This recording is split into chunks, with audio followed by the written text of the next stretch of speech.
मोहित मालवीय जी पूछते हैं, नज्म और गजल में क्या फर्क है? अरे क्या सवाल आपने किया है, क्या बात है, क्या बात है। नज्म या कविता में विषय वस्तु जो होती है वो बहुत साधारण शब्दों में आपको समझा रहे हैं। एक था राजा, एक थी रानी, दोनों मिल गए, बनी कहानी, उनके बच्चे पैदा हुए, पड़ोसी राजा ने आक्रमण किया, उसको हराया, सुख से रहने लगे।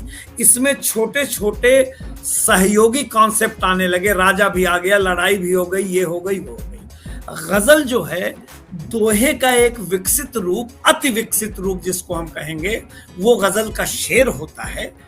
ऊला मिसरा ऊपर का होता है, सानी मिसरा नीचे का होता है। सबसे बड़ी खासियत गजल के शेर की ये होती है कि जो विषय, जो मफहूम, जो सब्जेक्ट लेके आप चले हैं, ऊपर वाले मिसरे में दावा करिए और सानी मिसरे में दलील से, और वहीं बात खत्म।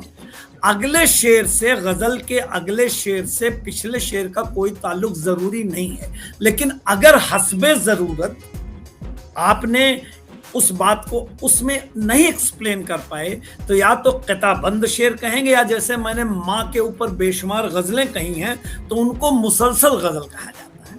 गजल की सबसे बड़ी खासियत है कि एक गजल में कम से कम 5 शेर होना जरूरी है, मतला होना जरूरी है, मक्ता जरूरी नहीं है, मतला होना जरूरी है। गैर मुसलसल, मुसलसल गजल हो, मुरद्दफ है, गैर मुरद्दफ हो, चल जाएगी रदीफ। जिस शेर को आप कहते हैं उसी में पूरी बात कहनी पड़ती है। ये नज्म और गजल की बीच की दूरी है, ये फर्क है।